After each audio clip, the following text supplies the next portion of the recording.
ప్రస్తుతం మనతో పాటు సాయి కిరణ్ గారు ఉన్నారు. మాట్లాడి తెలుసుకునే ప్రయత్నం చేద్దాం. మన ఎలా చూడొచ్చు అంటే జస్ట్ విచారణకు పిలిస్తే ఇంత హడావిడి ఎందుకు అని చెప్పి కాంగ్రెస్ నేతలు బలంగా వినిపిస్తున్నటువంటి ఆరోపణ ఇది ఎలా చూడొచ్చు దీన్ని? వాళ్ళు కక్ష సాధింపుకి కేసీఆర్ గారికి తెలంగాణ తొలి ముఖ్యమంత్రి అయినా కూడా ఇంత కూడా కాన్స్టిట్యూషన్ పైన మర్యాద లేకుండా, ఒక పెద్ద మనిషి పైన మర్యాద లేకుండా, ప్రాణాన్ని పరంగా పెట్టి తెలంగాణ సాధించిన వ్యక్తి పైన మర్యాద లేకుండా గోడకి నోటీస్ పెట్టిపోవడం జరిగింది. మా సత్తా ఏందో చూపించాలి కదా. అసలు కేసీఆర్ గారు అభిమానులు అంటే ఎట్లుంటారు, ఉద్యమకారులు అంటే ఎట్లుంటారో చూపించాలి కదా. శాంపిల్ ఇది. మీరు చేసే కక్ష సాధింపుకి మేమేమి ఎవరో ఫోన్ చేస్తేనో ఆర్గనైజ్ వాళ్ళం కాదు. ఇక్కడ మా సార్ గాంధీనగర్కి వస్తున్నారు, సిట్కి చూడడానికి వస్తున్నారు విచారణగా అంటే గ్యాదర్ అయిన క్రౌడ్ ఇది హడావిడి కాదు, ఇది అభిమానం మాది. ఇంకా రెట్టింపు ఉత్సాహం వాళ్ళని నింపుతున్నారు. కక్ష సాధింపు చేసి వాళ్ళు మా లోపల రెట్టింపు ఉత్సాహాన్ని నింపుతున్నారు. వాళ్ళు మున్సిపల్ ఎలక్షన్స్ కోసం డైవర్షన్ పాలిటిక్స్ చేద్దాం అనుకుంటున్నారు, కానీ ఇది వాళ్ళకి రివర్స్ బూమరంగ్ కాబోతుంది. అంటే మహేష్ కుమార్ గౌడ్ కానీ ఆది శ్రీనివాస్ కానీ కేసీఆర్ అయితే దేవుడు ఏం కాదు కదా. అందరితో పాటు ఒకప్పుడు యడ్యూరప్ప, జయలలిత వీళ్ళందరినీ అరెస్ట్ చేశారు. కేసీఆర్ విచారణకు పోతేనే పెయిడ్ బీఆర్ఎస్ పార్టీ కార్యకర్తలు కదా, వాళ్ళు పెయిడ్ కార్యకర్తలు, వాళ్ళని పైసలు ఇచ్చి రోడ్ల మీద తీసుకొచ్చారని చెప్పేసి బహిరంగంగా మాట్లాడినటువంటి దీన్ని నిజంగా పెయిడ్ కార్యకర్తలా లేకపోతే ఎలా చూడొచ్చు అన్నది ఈ మాటను? మీరు చెప్పాలి. మీరు పొద్దున్న నుండి మీరే కదా విజువల్స్ కవర్ చేస్తున్నారు. పెయిడ్ కార్యకర్తలు ఇట్లా ఉంటారా? అసలు ఇంతసేపు ఉంటారా? ఎవరైనా ఉంటారా? అభిమానంతోనే ఉంటారు.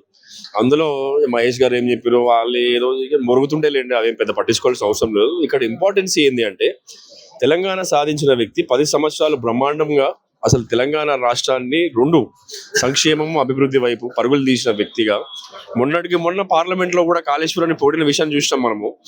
ఇటువంటి ఒక గొప్ప వ్యక్తిని పట్టుకొని ఆల్రెడీ ఛార్జ్ షీట్ దాఖలైపోయిన ఒక కేసులో, సుప్రీంకోర్టులో క్లియర్ చిట్ వచ్చిన కేసులో కక్ష సాధింపు కాకపోతే ఏమంటారు? ఇది వాళ్ళ విన్యాసాలు, కోతి విన్యాసాలు, వాళ్ళకి తొందరలో రిజల్ట్స్ రాబోతున్నాయి. కక్షనా లేకపోతే నిజాయితీ కోసమే ఎంక్వైరీ అనుకోవచ్చు. కుట్ర అంటే రేవంత్ రెడ్డి గారికి వచ్చిన స్కూల్ ప్రిన్సిపల్ ఆయన. ఈ కుట్రలో భాగంగా ఆయన ప్రిన్సిపల్. ఆయనకు అన్ని క్రిమినల్ మైండ్ తప్ప ఇక వేరే విషయాలు ఏమి ఉండవు. అభివృద్ధి సంక్షేమం ఉండదు, ఇచ్చిన హామీలు ఉండవు, 420 హామీలు ఉండవు, 6 గ్యారెంటీలు ఉండవు. ఎంతసేపు బ్లాక్ మెయిల్ చేద్దాము లేదా క్రిమినల్ కాన్స్పిరసీ చేద్దాము అనే ఆలోచనతోనే ఉంటాడు ముఖ్యమంత్రి తప్ప ఆయనకి అడ్మినిస్ట్రేషన్ పైన రెస్పెక్ట్ కానీ, ప్రజలు ఓటేసి గెలిపిస్తారు మరి మీకు ఏమైనా చేయాలనే రెస్పెక్ట్ కానీ, ఆలోచన కానీ ఏం ఉండదు.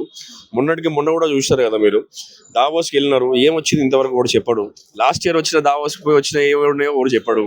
మళ్ళీ ఆయన పోయి హార్వర్డ్లో ఆయన బిజినెస్ చదువుకొని వస్తా అంటాడు ఆయన. అటువంటి పరిస్థితుల్లో ఉన్నాము. ఇక్కడనేమో గురుకుల పాఠశాలలో ఫుడ్ పాయిజనింగ్ జరగడము, నిన్న సిటీలో పొద్దున్నే గన్ షూట్ జరగడము, రెండింటికి ఆయనే మంత్రి. ఎడ్యుకేషన్ మినిస్టర్ ఆయనే, హోమ్ మినిస్టర్ ఆయనే, ముఖ్యమంత్రి కూడా ఆయననే. ఆయనకి ఏది పట్టింపు ఉండదు. కనీసం ఒక ప్రెస్ రిలీజ్ రాదు.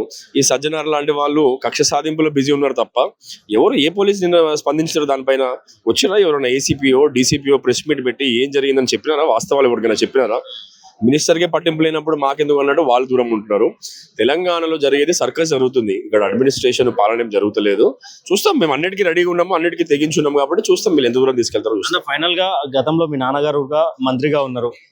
కేసీఆర్ గారు చెప్పినట్టు ఫోన్ ట్యాపింగ్ జరిగిందా లేదా? ఫోన్ ట్యాపింగ్ ఆరోపణలు నిజమా అబద్ధమా?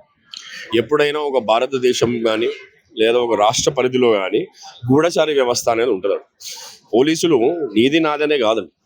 ఎవరైతే నేషన్ థ్రెట్ ఉంటారో లేకపోతే ఎవరైనా క్రిమినల్ కాన్స్పిరసీలో ఉండే వ్యక్తులని వాళ్ళు ఏం మాట్లాడుతున్నారు, ఏంటి వాళ్ళు కాన్స్పైర్ చేసేది, టెర్రరిస్ట్లా ఏంది అనేది అదొక భాగం. అదొక సైలెంట్ బాగా వెనుకలే ఉంది కదండి కమాండ్ కంట్రోల్.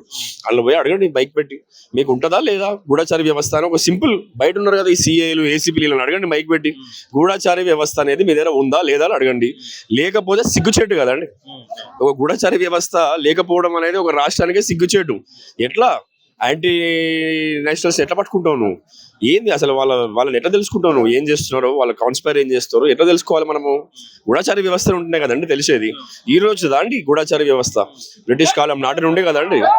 అప్పుడు కూడా మనం అణచివేయడానికి స్వాతంత్ర పోరాటంలో బ్రిటిష్ వాళ్ళు కూడా ఏం తీసుకున్నారు? గూఢచారి వ్యవస్థే కదండి. అక్కడి నుండి మొదలు పెట్టుకుంటే ఏ గవర్నమెంట్ అయినప్పటికీ యాంటీ నేషనల్స్ ఏం చేస్తుంటారు, వాళ్ళని పట్టింపు ఎట్లుంటుంది, వాళ్ళు ఏమేమి ప్లాన్ చేస్తుంటారు, వాళ్ళు ఏమన్నా నిజంగానే పెద్ద ఏమైనా ప్లాన్ చేస్తున్నారా, టెర్రరిస్ట్ యాక్టివిటీస్ ఏమైనా ప్లాన్ చేస్తున్నారా, లేకపోతే డిస్టర్బెన్స్ చేయడానికి ఏమైనా ప్లాన్ చేస్తున్నారా, సెక్యులర్ ఫ్యాబ్రిక్ని డిస్టర్బ్ చేయడానికి ఏమైనా ప్లాన్ చేస్తున్నారా అనేది ఉంటుంది గూఢచారి వ్యవస్థ.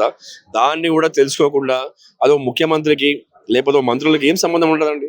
ఇప్పుడు మా ఫాదర్ అని మీరు అన్నారు ఫర్ ఎగ్జాంపుల్, ఆయన ఏందండి నీ పేరు నా పేరు రాసి వీళ్ళు ట్యాప్ చేయమని రాసిస్తాడా ఏంటన్నా? ఉండదు కదా అండి. అట్లా కనీసం మినిమం అవగాహన లేకుండా పెద్దది కాళేశ్వరం అన్నారు. కాళేశ్వరంలో ఎంతసేపు మొత్తుకున్నా కేసీఆర్ గారికి పేరు వస్తుంది తప్ప, విజువల్స్ అన్ని బ్రహ్మాండమైన నీళ్ళే చూపించగలుగుతున్నారు తప్ప నెగిటివ్ ఎక్కడ అయితే లేదు అని చెప్పి, ఇదైతే ఎవరికి ఏం తెలియదు. పేరుకి ఫోన్ ట్యాపింగ్ అసలు ఏంటో వ్యవహారం ఎవరికి తెలియదు, వాళ్ళు చెప్పరు. అఫీషియల్ గా ఇంతవరకు ఒక పోలీస్ అధికారి ప్రెస్ పెట్టి ఫోన్ ట్యాపింగ్ ఏందో చెప్పలేదు ఇంతవరకు. సో ఇదేంది బ్లఫ్ గేమ్. వీళ్ళని ఇట్లాగా డైవర్ట్ చేద్దాము, చూద్దాం ఏడవరకు పోతుంది అనే వ్యవహారం వాళ్ళు చేస్తారు తప్ప ఇది వాళ్ళకి బూమరంగా పోతుంది.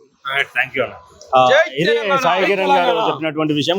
అసలు గూఢాచార వ్యవస్థ అనేది ప్రతి ప్రభుత్వంలో ఉంటుంది. ఇప్పటి నుంచి కాదు, ఎప్పటి నుంచో కూడా ఈ వ్యవస్థ కొనసాగుతుంది ఉంది అని చెప్పి కూడా చెప్పినటువంటి విషయం. కెమెరామ్యాన్ రాజేష్తో ఉదయ్, తెలంగాణ భవన్, హైదరాబాద్.